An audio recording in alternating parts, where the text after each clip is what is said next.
함께 신앙 고백 드리겠습니다. 전능하사 천지를 만드신 하나님 아버지를 내가 믿사오며 그 외아들 우리 주 예수 그리스도를 믿사오니 이는 성령으로 잉태하사 동정녀 마리아에게 나시고 본디오 빌라도에게 고난을 받으사 십자가에 못 박혀 죽으시고 장사한 지 사흘 만에 죽은 자 가운데서 다시 살아나시며 하늘에 오르사 전능하신 하나님 우편에 앉아 계시다가 저리로서 산자와 죽은 자를 심판하러 오시리라. 성령을 믿사오며 거룩한 공예와 성도가 서로 교통하는 것과 죄를 사하여 주시는 것과 몸이 다시 사는 것과 영원히 사는 것을 믿사옵나이다. 아멘. 잠시 함께 기도하겠습니다. 오늘 고난주간 둘째 날을 맞이하여 하나님 이 새벽에 하나님의 은혜가 예배하는 모든 자들에게 임하게 하여 주시옵소서. 우리의 마음과 우리의 생각과 우리의 손과 발을 주님께서 십자가에 못 박히신 그 손과 발, 그 예수 그리스도의 보혈로 깨끗이 정결케 하여 주시옵소서. 오늘 예배하는 모든 자들이 이 새벽에 하늘로부터 내려오는 하나님의 양식과 하나님의 사랑과 평안을 누리게 하여 주옵소서. 부족한 종에게도 말씀의 통로가 될 수 있도록 축복해 주옵소서. 예수님의 이름으로 기도합나이다. 아멘. 오늘도 우리 순복음 푸른교회 성도들 모두에게 하나님의 평강과 은혜가 가득 넘치기를 예수님의 이름으로 축원드립니다. 오늘 하나님의 말씀은 요한복음 6장 48절에서 51절 말씀이 되겠습니다. 요한복음 6장 48절에서 51절 말씀, 우리 다 찾으셨으면 우리 함께 봉독하겠습니다. 6장 48절에서 51절. 내가 곧 생명의 떡이니라. 너희 조상들은 광야에서 만나를 먹었어도 죽었거니와 이는 하늘에서 내려온 떡이니 사람으로 하여금 먹고 죽지 아니하게 하는 것이니라. 나는 하늘에서 내려온 살아있는 떡이니 사람이 이 떡을 먹으면 영생하리라. 내가 줄 떡은 곧 세상의 생명을 위한 내 살이니라 하시니라. 아멘. 저는 오늘 본문 말씀을 가지고 생명의 떡을 먹고 사는 자들이라는 제목으로 말씀을 전하기를 원합니다. 예수님께서 오병이어의 기적을 행하신 이후에 많은 무리들이 떡을 먹고 배부른 까닭에 예수님을 찾아옵니다. 그때 예수님께서 이렇게 무리들에게 이야기합니다. 썩을 양식을 위하여 일하지 말고 영생토록 있는 양식을 위하여 하라. 이렇게 말씀을 하십니다. 그리고 하늘의 떡을 달라는 무리에게 요한복음 6장 35절 말씀에 나는 생명의 떡이라고 내게 오는 자는 결코 줄이지 아니할 것이고 나를 믿는 자는 영원히 목마르지 아니할 것이라고 말씀합니다. 또한 6장 48절 말씀에 내가 곧 생명의 떡이며 오늘 읽었던 51절 말씀에 나는 하늘에서 내려온 살아있는 떡이니 이 떡을 먹는 자는 영생하는데 그 떡이 바로 예수님의 살이라고 예수님께서 말씀하고 있습니다. 예수 그리스도를 믿는 자는 영원한 생명을 얻게 되는 것이죠. 예수는 우리에게 영원한 생명을 주시는 또 생명의 양식이 되시고자 이 세상에 오셨고 또 죽으셨습니다. 육신의 생명을 살리는 것이 양식이듯이 우리의 영혼을 살리는 영혼의 양식이 예수 그리스도임을 우리에게 말씀해 주고 있습니다. 마태복음 26장 26절 말씀에 그들이 먹을 때 예수께서 떡을 가지사 축복하시고 떼어 제자들에게 주시며 이르시되 받아서 먹으라 이것은 내 몸이니라 하시고, 예수님 마지막 만찬 자리에서 제자들에게 너희는 나를 믿으라, 나를 사랑하라, 나를 섬겨라, 죽도록 충성하라 이런 말씀을 하시지 않으시고 내 몸을 먹고 내 피를 마시라 이렇게 말씀을 하셨습니다. 또한 성찬을 대하시며 중요한 동사 4개를 언급하고 계시는데 가지사, 또 축복하시고 떼어 또 주신다라는 이 take, bless, 또 break, give 이런 4가지 동사로 그리스도의 정체, 그리스도인의 정체성에 대해서 말씀해주고 있습니다. 이 take라는 영어 단어는 갖는다, 선택한다라는 뜻을 가지고 있습니다. 많은 떡 가운데 성찬의 떡, 주님의 몸으로 선택된 그런 떡이 있듯이 많은 사람 가운데 하나님은 우리를 선택하셨고 많은 사람 가운데 하나님이 우리를 하나님의 자녀로 선택해 주신 줄 믿습니다. 또 bless라는 단어가 있는데 축복하다, 이 뜻은 우리는 하나님의 축복을 먹고 사는 축복된 존재라는 것을 말씀합니다. 고생하고 저주받기 위해서 태어난 사람이 아니라 하나님의 사랑을 받고 축복받기 위해 태어난 존재임을 말씀합니다.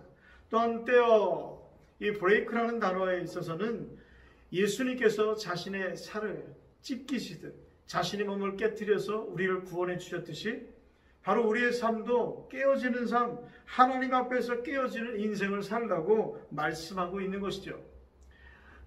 향기나무가 도끼에 찢겨져야 그 짙은 향기를 내듯이 또 옥합이 깨어져야 그 안에 담겨져 있는 향위에 그 향기가 흘러나오듯이 하나님 앞에서 우리의 자아가 깨어지고 우리의 시간이 깨어지고 우리의 물질이 깨어져 드려지고 내 달란트가 하나님 앞에 깨어져 드려질 때 우리는 진정한 그리스도인의 삶을 살게 되는 줄 믿습니다. 마지막으로 주다라는 기부라는 단어입니다. 우리는 주는 사람입니다. 예수님께서 자신의 모든 것을 대속물로 우리 모두에게 내어주셨던 것처럼 우리 모두는 주는 삶을 살아야 되는 줄 믿습니다. 생명을 받은 자는 그 생명을 나눠줍니다. 구원받는 자는 그 구원을 나눠주며 사는 것이죠. 사랑받았기에 사랑을 나누며 우리는 살아가는 것입니다. 바로 성찬의 마지막 목적은 우리 모두가 이웃에게 내 몸과 내 피를 나눠주는 삶인 줄 믿습니다. 그렇다면 이 생명의 떡을 먹고 사는 자들은 어떠한 삶을 살아야 되겠습니까? 첫 번째로 은혜에 감사하며 살아갑니다. 구원의 은혜는 너무나 크기 때문에 우리가 실감하지 못할 때가 너무나 많습니다. 인간의 이성으로는 깨달을 수가 없죠. 성령께서 이 큰 은혜를 깊이 깨닫게 하시는 역사가 이 고난주간에 저와 여러분 가운데 넘치기를 예수님의 이름으로 축원드립니다. 하나님께서 구원을 선물로 거저주시는 것은 값이 싸기 때문에 거저주는 것이 아닙니다.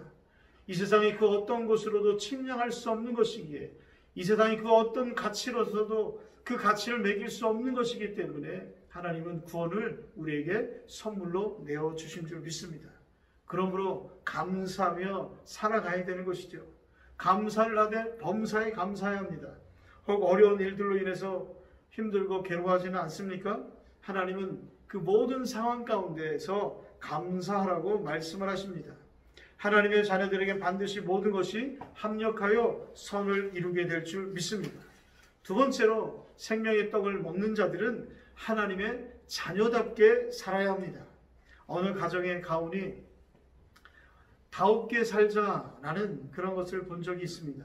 아버지는 아버지답게 살고 어머니는 어머니답게, 자녀는 자녀답게 산다면 그 가정은 분명 행복한 가정이 될 것입니다. 우리는 모두 예수 그리스도의 십자가의 피로 구원받은 하나님의 자녀들입니다. 하나님의 자녀는 하나님의 자녀답게 살아야 하는 것이죠. 고린도후서 5장 9절 말씀에 거하든지 떠나든지 주를 기쁘시게 하는 자를 되기를 힘쓰라. 또 고린도전서 10장 31절 말씀에는 너희가 먹든지 마시든지 무엇을 하든지 다 하나님의 영광을 위하여 하라라고 말씀을 합니다. 또 빌립보서 1장 20절 말씀엔 살든지 죽든지 내 몸에서 그리스도가 존귀되게 하려 하나니. 로마서 14장 8절 말씀에 우리가 살아도 주를 위하여 살고 죽어도 주를 위하여 죽나니 그러므로 사나 죽으나 우리가 주의 것이로라. 아멘. 하나님을 기쁘시게 하는 삶, 하나님의 영광에 초점을 맞춘 삶을 살아갈 때 하나님은 우리의 삶을 통해서 영광을 받으시게 될 줄 믿습니다. 또한 우리도 하나님의 영광으로 인하여 영광스러운 삶을 살아가게 될 줄 믿습니다. 세 번째로 생명의 떡을 먹은 자들의 삶은 복음에 빚진 마음으로 살아가야 될 줄 믿습니다. 예수 그리스도의 십자가의 은혜로 구원받은 성도가 깊이 깨달을 것은 나 자신만이 구원받은 것으로 만족해서는 안 된다는 사실입니다. 나를 구원하실 때에는 나 자신만의 구원이 아니라 나로 인해 다른 사람을 구원하시려는 하나님의 계획이 있다는 것을 우리는 분명 깨달아야 될 줄 믿습니다. 오늘 본문 말씀에 6장 39절에서 40절 말씀을 보면 나를 보내신 이의 뜻은 내게 주신 자 중에서 내가 하나도 잃어버리지 아니하고 마지막 날에 다시 살리는 이것이니라. 내 아버지의 뜻은 아들을 보고 믿는 자마다 영생을 얻는 이것이니 마지막 날에 내가 이들을 다시 살리리라 하시니라. 그렇습니다. 예수님께서 이 땅에 오셔서 아버지의 뜻을 이루시는데 그것은 한 영혼도 잃어버리지 아니하고 모든 영혼을 마지막 날에 다시 살리는 것이라고 예수님께서 말씀하고 계시는 것이죠. 예수님께서 제자들을 부르실 때도 세례 요한의 제자 중 하나였던 안드레가 베드로를 초청합니다. 또 빌립이 예수님을 먼저 따라가고 난 다음에 나다나엘에게 예수님께 초대를 하고 있지요. 수가성 여인의 사건도 그렇습니다.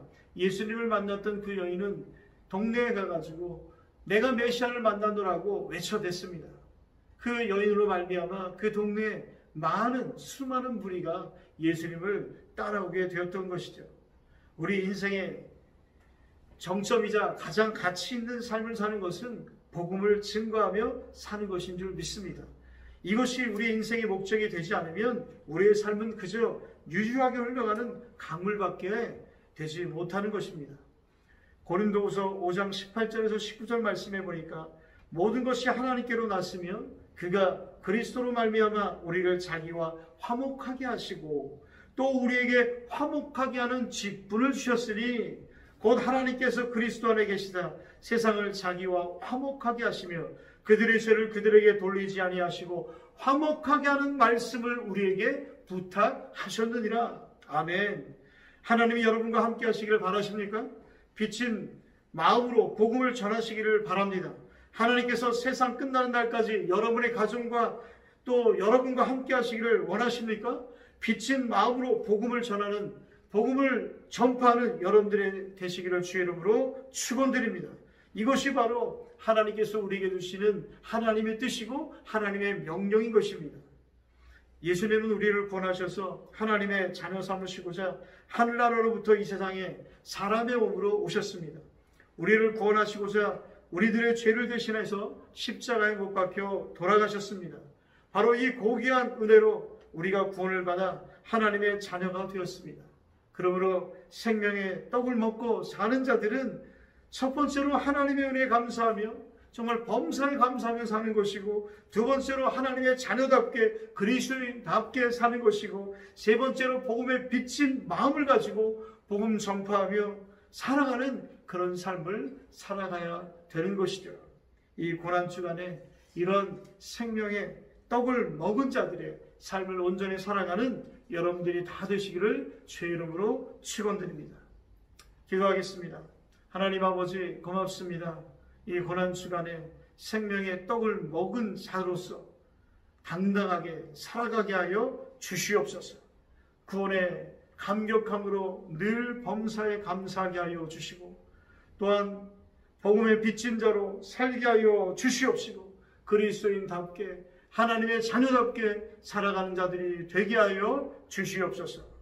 예수님의 이름으로 기도드리옵나이다. 아멘. 이제는 우리 주 예수 그리스도의 크신 은혜와 아버지 하나님의 넓고 극진하신 사랑하심과 보혜사 성령님의 내주 교통 충만 역사 인도하심이 고난주간 새벽 기도의 둘째 날로 하나님 앞에 예배하는 모든 주의 백성들 머리 위에 영원토록 함께 있을지어다. 아멘. 이제 우리가 말씀을 기억하면서 우리 하나님 앞에 각자 개인의 상황에 맞게 하나님 앞에 간절히 기도하도록 하겠습니다. 우리 주의 이름 세 번 부르짖고 함께 기도하겠습니다. 주여, 주여, 주여.